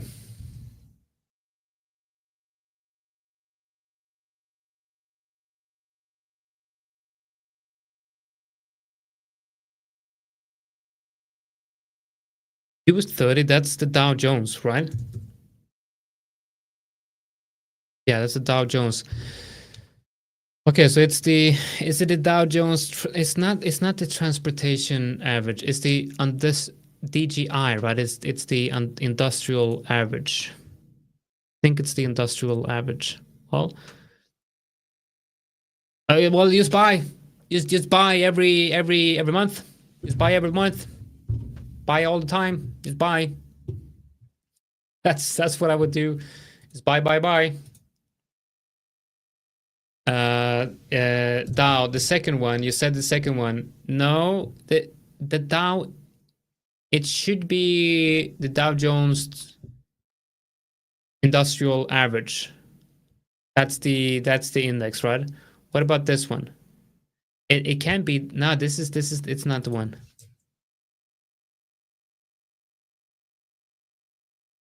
If you are The prop firm strategy of Victor, the one that how he trades them. Well, the risk management strategy is the risk management strategy. We're creating a video on that. So if you guys remember the bootcamp week, we had a breakdown of the risk management that Victor had, the presentation. We're going to create a long form video on that. We're going to upload that as a video on YouTube. So it's coming probably in the next few days. Hopefully that one will be done and we'll have that up. Okay, so looking at the Dow here, it's every day of the week is bullish. Almost every month of the year is bullish. This is why you want to be long equity indices, because it has a. So the thing with indices, equity indices, at least the S&P 500, I'm pretty sure it's the same for the Dow as well. You have something called survival bias. It's not only going to be a specific set of companies within this index. You're going to have there's rule that defines if you can get into the index or not. So they will be removing weak ones and adding strong ones, which means that the overall index has a push to the upside where strong companies are getting added and weak companies are being removed. So overall, there is a so-called survival bias, which creates a bias to the upside, a bullish bias. So being long only equities, there is an edge in just being long only. And that's why I'm looking at equities as trading them long only. I didn't tell you guys, but I'm actually long the S&P 500. I'm going to show you that setup in just a minute. But let's break this down. We have for the Dow, we'll look at 5 years. November is bullish, and I'm thinking, does this have any correlation with Euro USD putting in a bottom around November? And there might be, because of course the strength of the dollar should not align with the strength of equities. When you have dollar strength, you usually have equity weakness. So we should be seeing the reverse, and that's actually what we're seeing right here. December over the 10-year length, December is weak, while October and November is rather strong. On Euro USD, you had a weak October, and you actually started putting in a low in November, and December was strong. So you're seeing an inverse correlation between the seasonality effect here on the Dow and Euro USD. But of course, the longer back you go, the more profitable this will be. So if I go to, this is 127 years, I think it's just going to be all bullish. Well, almost September week, but for the last 127 years on the Dow, it's mostly bullish, which tells us that the economy is growing. We're seeing it. We're over a very long period of time. The equity markets are basically improving and becoming stronger and stronger, and this is, but well, from this, this is it's not a specific time though. It's you who have the trading view alerts in the background. Let me go check. I think I know what it is. I'll be right back. Yeah. In the intruder alert. Market makers are coming. And Victor is putting on too much size again. Could track his position. Go get him. He knows too much about the algorithm. Happened to me once. Got kidnapped by two people. Knew too much about the algorithm. Had to go through a couple of puzzles based on the Fibonacci sequence to get out of that. But they gave me a lesson on who controls the market and all of that.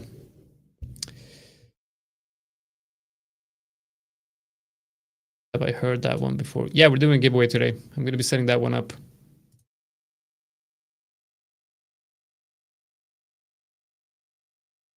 What else? What else do we want to look at? Well, maybe Victor, when he gets back, he can take a look at something, and then I will. No, I wanted two things. But first, I'm going to set up the giveaway.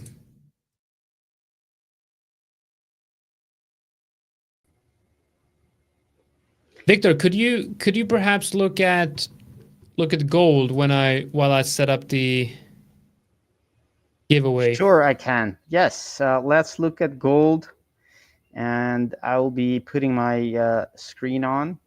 There it is. Yes. So let's start with the top-down analysis. What do we see, right? I know there is a lot happening with gold. Lately, been hitting all-time high. You may have already an opinion on gold, but I like to start fresh every day, and not disregarding the bias, but just starting as objective as possible, right? What do we see? On the monthly, there is an uptrend. It's an impulse. It's very strong. We have This is the first candle. It has still about 12 calendar days to print, but it is the first candle that might be in bearish engulfing in a very, very long time.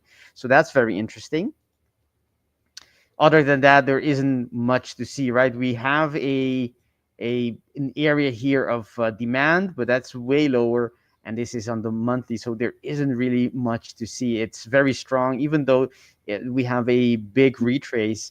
It's very bullish overall. On the weekly, what do we see? We have a I'm not sure if it's visible from on the screen. Let me check for you guys. It isn't very visible. I should change the shades to make them a bit more visible. But there is an order block here on the weekly time frame. Weekly time frame.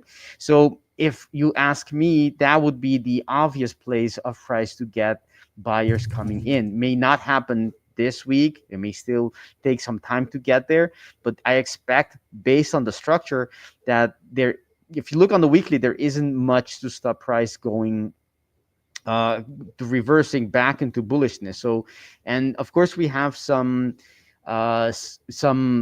changes, big changes happened in the last couple of days, a week or so. So it makes a lot of sense that gold is retreating, for at least for the time being. So that's one thing. We have demand below us, but we haven't reached it yet. Other than that, there isn't much to trade. There isn't a fresh order block. There isn't The top wasn't produced. The recent top wasn't didn't print any outside bars, anything like that. So in the long run, I think it's a bullish stance on gold is makes a lot of sense. Still makes a lot of sense, because it hasn't shown us uh, any structural break yet. On the daily, what do we see? We have of course, I did take it away. That was the neckline on this structure, this reversal structure we see here, which is this one, right? To me, everything here there isn't a neckline here. What we see here is, of course, some range, some pause, consolidation as it moves on. But because of my rules, this is not considered. I want to see for the left shoulder. I want to see really impulsive moves, and I only see them here. So to me, that will be the possible potential left shoulder. That would be the head, the break of the neckline, and there isn't anything above us. If price is going to reverse, right? This is a different setup. Previously, I mentioned that the demand on the weekly time frame is below us, but it doesn't matter if price, before it gets to the weekly demand, it can do it can do anything, right? And this is a possible path, price coming back. If it does so, I only expect price to have resistance above, way above where we are, which is at 750, more or less. Well, starting from 2735 to be exact, all the way to 2750, right? That would be the area where we could find some supply in the market. Let me adjust these order blocks to indicate, right, the structures that I just mentioned, which are these. On the daily time frame, that would be an entry order block for the daily. Other than that, but that's not, that's far away. It's not something for a day trader because we're not there yet. We did break on the daily time frame. We did break some structure. So the bearishness coming into the market that we saw on the monthly open candle did break on the daily some structure, right? A structure, not on the weekly. So, but we are getting structure, bullish structure being broken, which is this neckline. Other than that, we can look for, I don't see anything on the daily, right? To me, there isn't anything here until it breaks this, it closes this order block, and then this becomes a structure that I could be trading moving forward, something like this, right? But it hasn't closed yet, so that will be something for at least tomorrow if it indeed holds this price as it is doing right now. On the H4, do we have a reversal, right? Let's look at that. I don't see that reversal. The neckline is all the way here still. This is the move so far on the, let me start from here. This is the move so far on the H4, and we haven't broken the neckline yet. So you can see how the, on different time frames you have different stories being told, right? One is the sellers coming in on the higher time frames. You can see that on the weekly, although it hasn't broken any structures yet, and on the daily as well, as it broke the neckline. So there are sellers coming in, but within that structure, within that reversal, we are in an upwards move currently, right? Just today, and we'll have to see how this develops. And you can trade on the lower time frame, maybe on the daily and lower time frame, trade this move, which is happening. It's just one candle, but if it comes back to that demand area, we can expect some push higher for gold. And perhaps if it reacts, if it gives you that confirmation by reacting to either one, this first order block, entry order block on the quasi, or the next one, then you can have that reversal. You can trade that reversal as well. As you can see, it depends on the time frame. The time frame depends, in this case, the time frame depends, decides what your bias should be, right? Because on the different time frame, it has different structures telling us different stories. By story, I mean the narrative of price action. What is likely to happen? Who is winning the battle? And we should be, we should, as trader, we should be on the side of the winners, right? Who's winning, right? Right now, if you ask that question, you can see that buyers are coming in. So you want to be, at least in this time frame, from this point, you want to be looking for a buy, right? The lower time frames, there isn't a structure, a quasi on the H4, but I can see that happening. If it does break that neckline, then of course I would be looking for a reverse, not a reversal, a retrace into some area where we could be buying this, either that daily that we already mentioned, but on the H4, there isn't, I don't see any structure yet. Perhaps that may change, because if this move breaks the neckline, of course it needs to go higher. That means the 50% retrace move will be likely higher, and that could include this order block as well for me, right? So I'll have two choices, probably. I don't know this yet, but we'll have to see how high this goes. When it comes back, then I will be either using this order block for the reversal, or the daily order block below us, right? Either one of them seems to be great entry areas for a long here, taking into account that the daily is in a reversal structure, and when it gets to this structure, a short is what I would be looking for. So it's a little ping pong, but that's how it goes when the market is, at different time frame, has different trend and different biases, right? That's my view on gold. Right. So I have the Seasonex up here for gold. So let's take a look at that one to see if we can find any patterns here that is potentially tradable on gold. So if we look at like I don't want like obviously if you go back to 56 years, then yeah, of course gold is going to look quite nice, quite bullish. I mean, it's gold, but what I'm interested in is probably like, you know, 5 and 10 years, the most recent I think. So we'll start with 15, and here we see that it's actually at the end of the year here for the last 15 years quite negative returns, I would say. But then if you look at the last 10 years, we do have a very negative November and a quite positive December. And then 5 years, we have a quite positive December. I would love to have seen this kind of like on the 15 year as well, but that's not visible. But going back 25 years, I guess it's within the nature of gold as well. But for the last 10 and 5 years, December has been bullish. So I mean, if we add that to the gold chart, what I would say is it doesn't really align with my analysis, and I will show you what my analysis is here on gold. Now, of course, if now I actually did short gold. I don't know if you guys remember, but I did.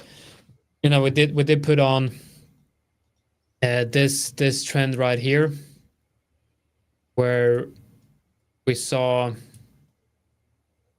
Have to adjust this a little bit, but basically this is the general idea. This trend that went kind of parabolic, and when this broke right here with that candle, I managed to get in on the retest here, right? So I started shorting this move with a stop above here. So actually I did manage to close this at this very low here last Thursday, I believe. So looking at this, we have a clearly broken structure. I mean, we have a structure that looks like this.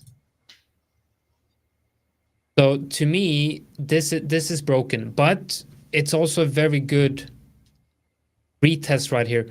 As gold usually does, the breakout level gets front run here. So we never really come down and test that breakout level. But we reverse very, very close to that. If we add a horizontal, we see that it's very, very close, but it's not testing that breakout level. So what I'm thinking from a strictly technical point of view, I'm looking at shorting gold here. If you look at the 4-hour, if we see a rejection in this around this level, I definitely think that we could be shorting gold here, but I don't like it. I don't like shorting gold here, because if we go out to the weekly, it's just so incredibly bullish here. I mean, we've had a bearish engulfing here on the weekly. We had a bearish engulfing here on the weekly. It's like, yes, we had 2 weekly bearish candles here. It kind of broke the daily structure, but zooming out, this still looks quite bullish. So not sure if I want to play the idea of shorting gold here again. So I got to be careful with gold. And yeah, by the That's way, guys, but that's the remember power. the giveaway link in the description. That's the power of seasonality. It helps you avoid dangers, right? If you have a setup where you think this is a good short, but the seasonality is not in your favor, you have to think it twice. Does it make sense for you to take it? If the odds are, in terms of seasonality, that the odds are against you, maybe a smaller position, maybe not take it at all, or just maybe not holding it as long, because even with the seasonality, it's a bigger time frame, so there will be moves you can take, but maybe not hold it as long, maybe just a day or two, maybe max a week, Yeah. knowing that at the end of the day, at end of the month, it will most likely end up positive anyways. So now I'm seeing some strength coming in for your USD here. I do think that look at the 1 hour. Not really. I mean, on the 4 hour I like it, but on the 1 hour it's just ranges isn't really telling me much. We are seeing though. I mean, we're seeing higher lows with like. So we are seeing this sort of pattern. Could definitely look at this as a well, actually, kind of is an ascending triangle. Interesting. Let me draw this out. I'm gonna probably put it like this.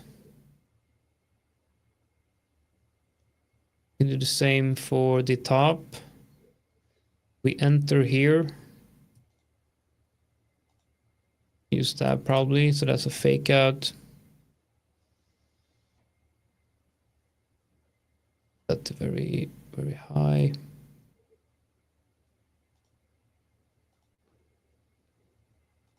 Okay, so the ascending triangle usually breaks at around 75% completion, which is going to be around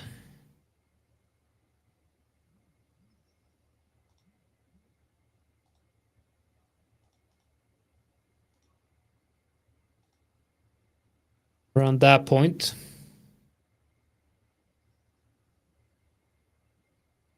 Which is in 21 hours. So let's just say tomorrow, same time tomorrow.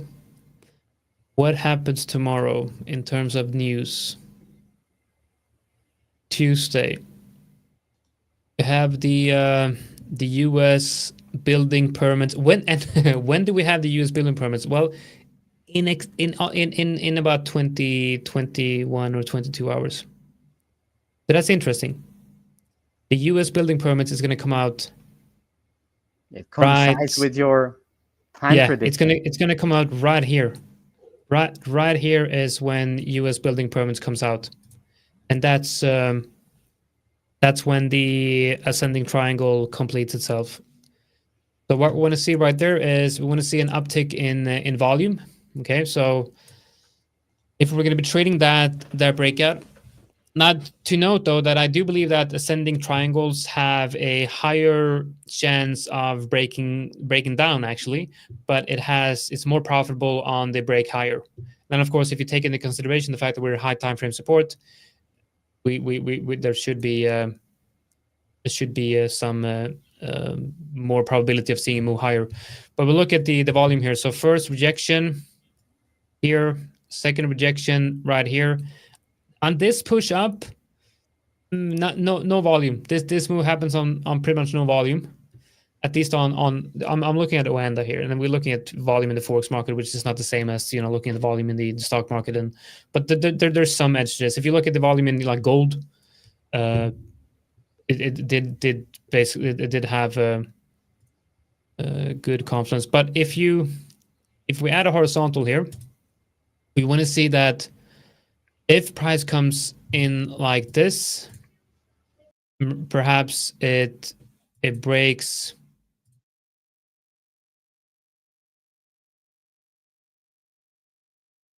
maybe we'll see price do something like this. We want volume to really spike up something up here on that breakout, and if that happens, that confirms the move. That's one thing with volume, right? Volume confirms the move. And we can also see here on the 1 hour, we never had a 1 hour candle close above.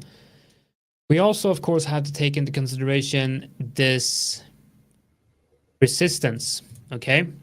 We have to take that resistance into consideration. So what I would be looking at is actually a breakout move here, and then we look at a bounce around this area, somewhere between this resistance, hopefully turn support, and this support.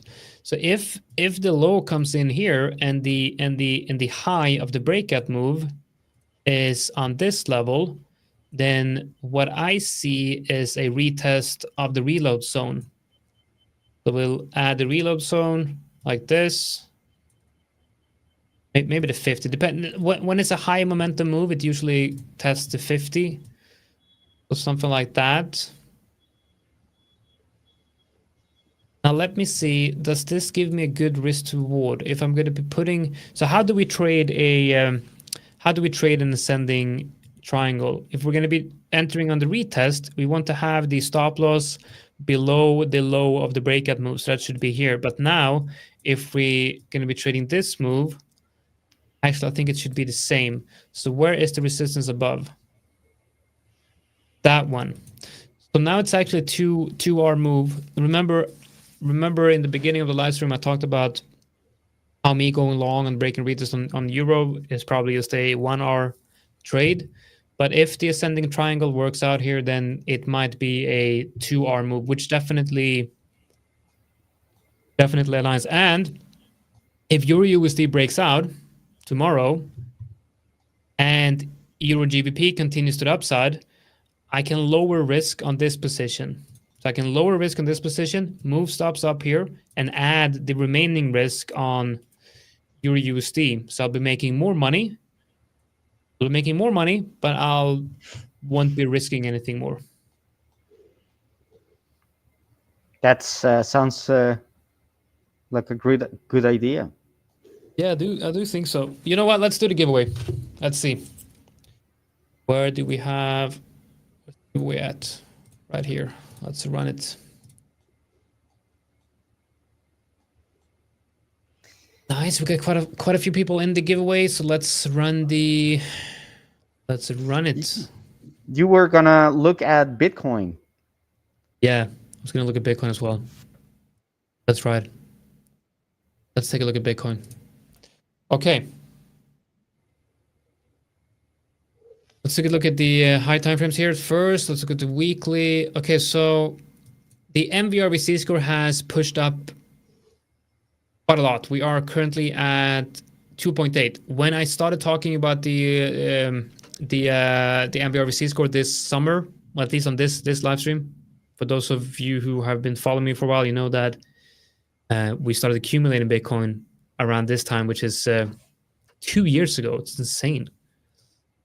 Time flies. Anyway, the MVRVC is going to make a push to the upside, and I'm going to be selling at 5, so we're about halfway there. A little bit more. We're at 280, which I believe is going to coincide with the 160,000. The problem, though, is Trump moves into office 20th of January. That's the inauguration. And he got elected on promises for the crypto community. He got elected, well, of course, like, didn't get elected on that only, you know, but from within the crypto community, those who voted for Trump based on his crypto policies definitely voted on what he promised, and that was, you know, well, he saying things like make crypto great again, make Bitcoin great again, which is like, it's just funny, but it's insane to have the US president saying things like that. It's just, I wouldn't never believe that to happen in when I joined in 2017. But he basically said less regulation on Bitcoin. They're going to create a whole new framework for regulating crypto. He's going to promote mining Bitcoin. And the biggest thing is of all, he actually talked about potentially, there was talks about, you know, natural reserves and Bitcoin. Yes, which is just insane. And even exchanging gold's in the reserves gold for crypto. So it's just incredible. Yeah, but it's too good to be true. It's not going to happen. I mean, that's the thing. This is politics. It's not going to happen. I don't think it's going to happen, and I think that will be the top when Bitcoin when the Bitcoin community and when the crypto community realizes that it's just promises from politicians. That will be the top of the cycle. I do believe that will be the top of the Bitcoin bull run. It's not going to happen. And I don't care if you like Trump or not. He's still a politician. Like I don't care. I don't care.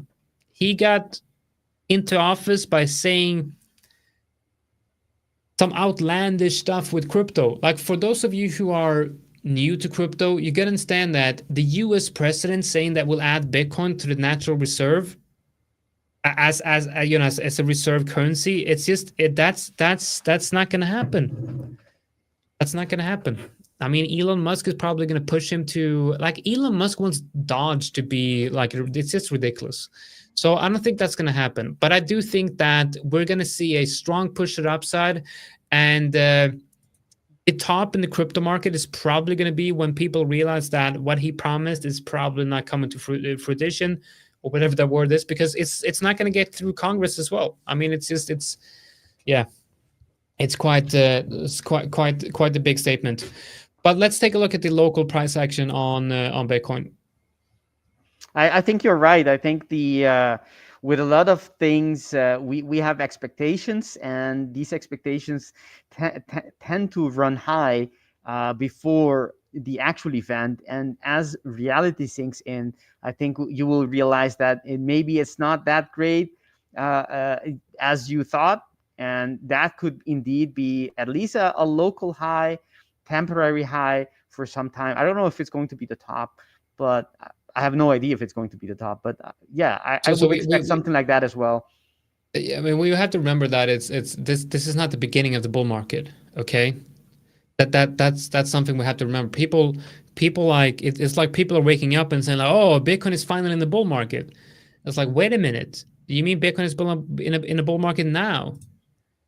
Crypto is not a big Ponzi. Crypto is literally probably this thing that might save humanity, but I don't think Trump is going to be the person to put that into motion.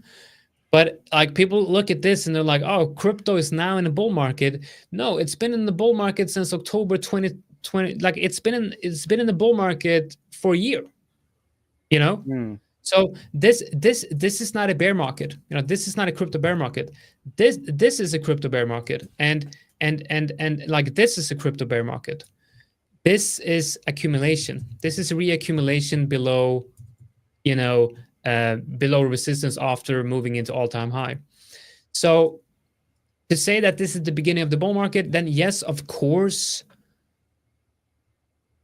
you probably think it's going to move higher and for quite a long time.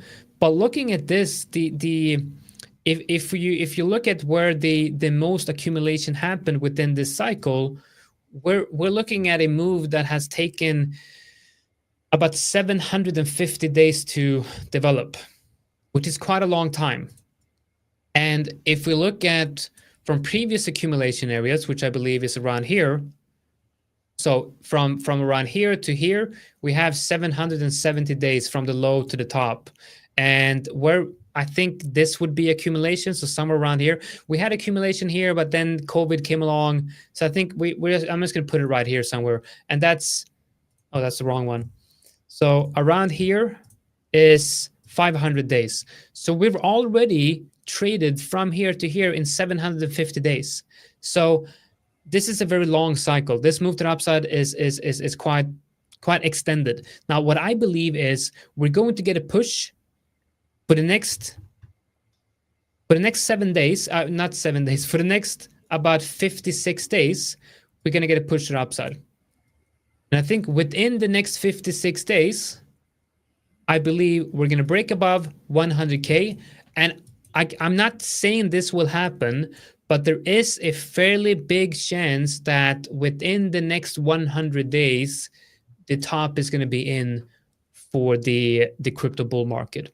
So I'm putting that at around March, around the end, maybe the beginning or the end of March next year. I see it as likely that the crypto bull market is being put.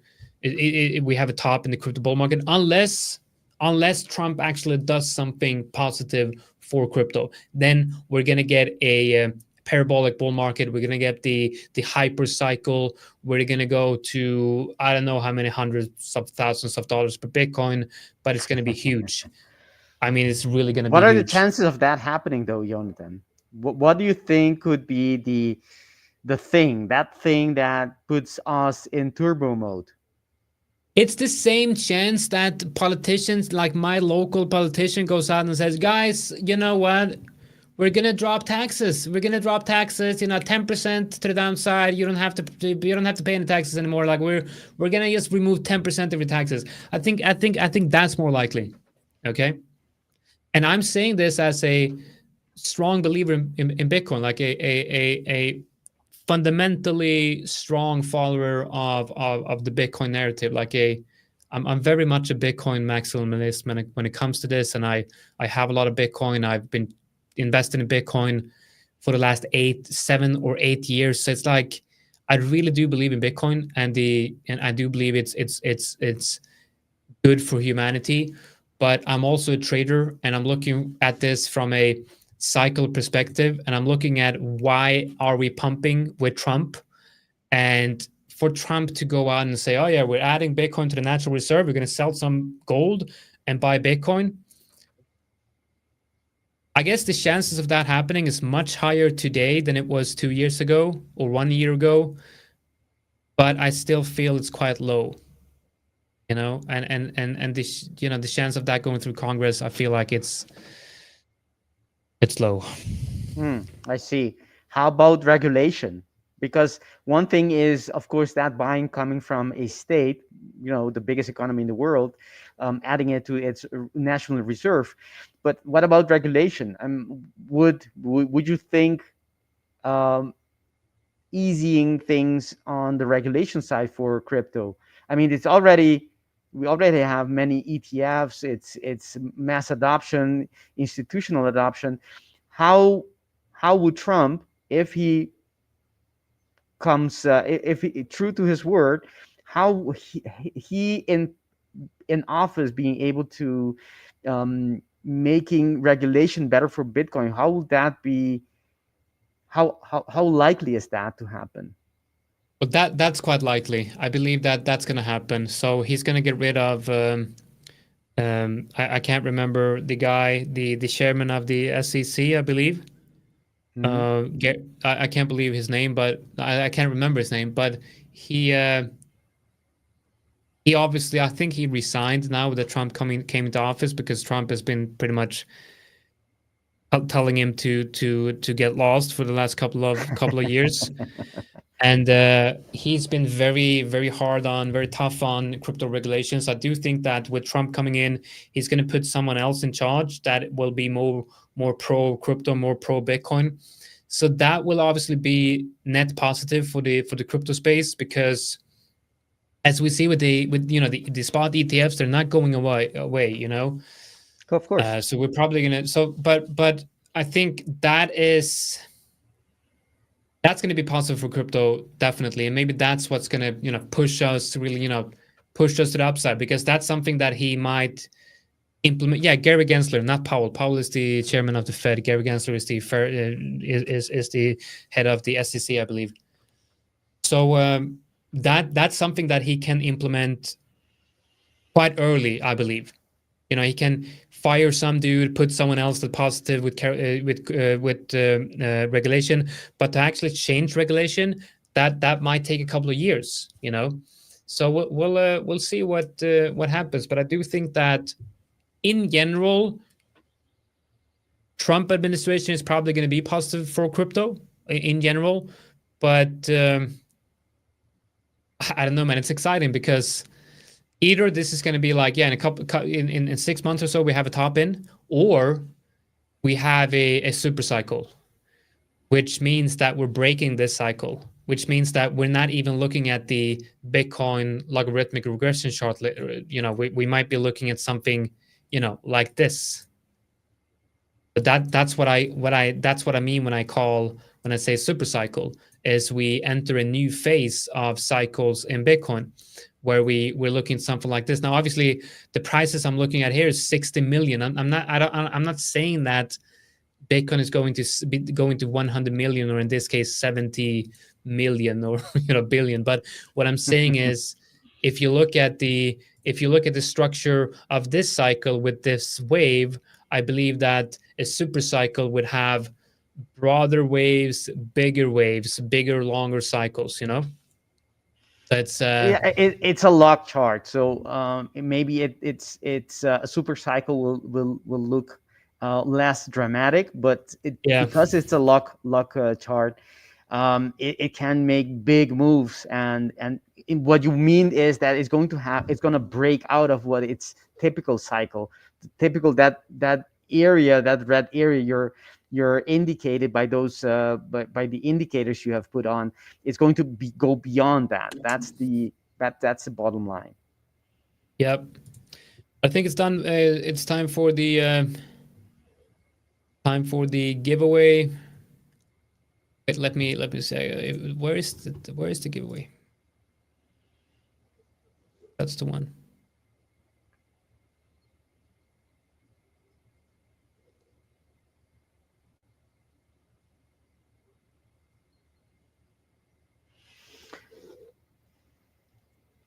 Okay, switch over to the giveaway here, and we're going to do the giveaway. But first, as always,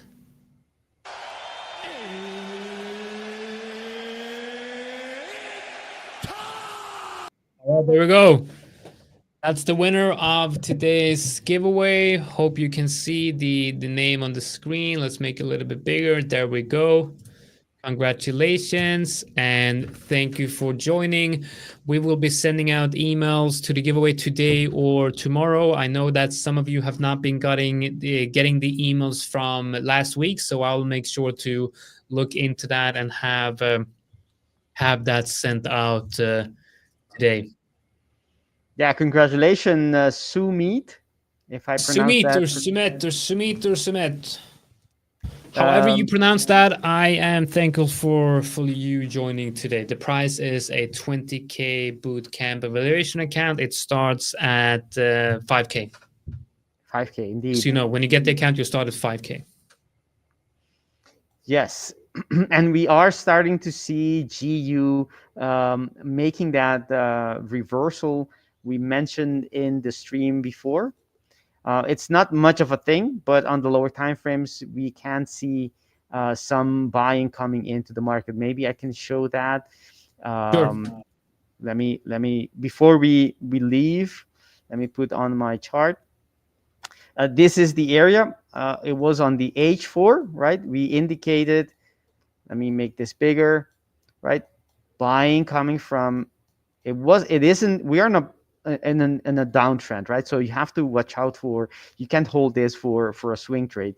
But we did have the H4, that was the H4, the order block, and we had some alignment on the H2, which was this area we indicated that price could come back to. What I mean by that is price had a downward move, which is this, right? Made this move down to create that order block, comes back to that area where we know buyers are likely to come in, and is now moving, making that follow through, which if you go to the lower time frames, let me perhaps not take it away, let put it on the lower time frames, price comes back in, right? And we didn't see anything yet until it hits that area for it creates that order block, comes back into an entry order block, and moves away. That impulsive move, that's what you want to be seeing, to know that the structure is,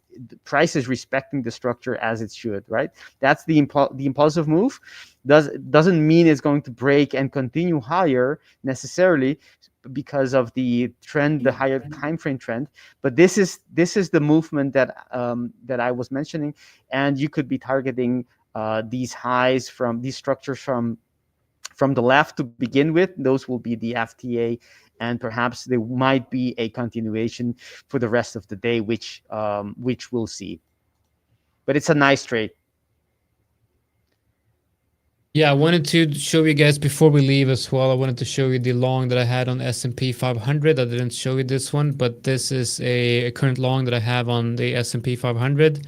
So what I see here is we obviously have a very nice breakout, a retest of that breakout level, confluent with the 50% fib, and also the 20 EMA here on the daily, going down to the 4-hour. We are hopefully, what I hope is happening here is we're forming a double bottom here on the 4-hour. This is also a trade, a long-term position that I have open. It's going to be open for the next couple of weeks, maybe even month. I'm just looking at an opportunity to be able to join the trend on the S&P 500 that I see as likely going to continue for the foreseeable future, unless we enter a risk-off scenario.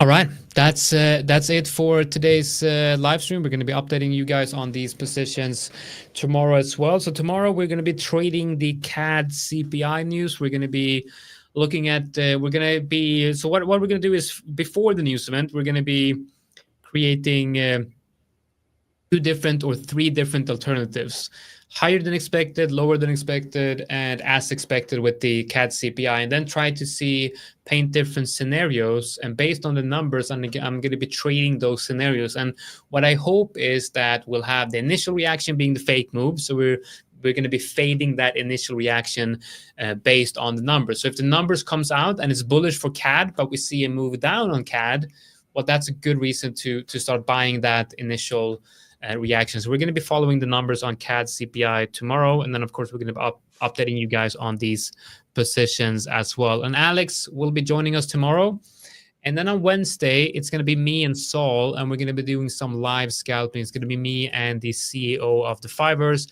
Very much looking forward to that, to pick his brains on technical analysis, and I hope that you guys can get your questions ready as well for that one. Okay, guys, that's it for us. Take care and see you all tomorrow. See you guys tomorrow. Bye-bye. Hi guys, so thank you very much for watching the video. Now make sure you like and subscribe, and most of all, go into the YouTube and check our other content that we provide here at The5ers. We'll see you in the next one.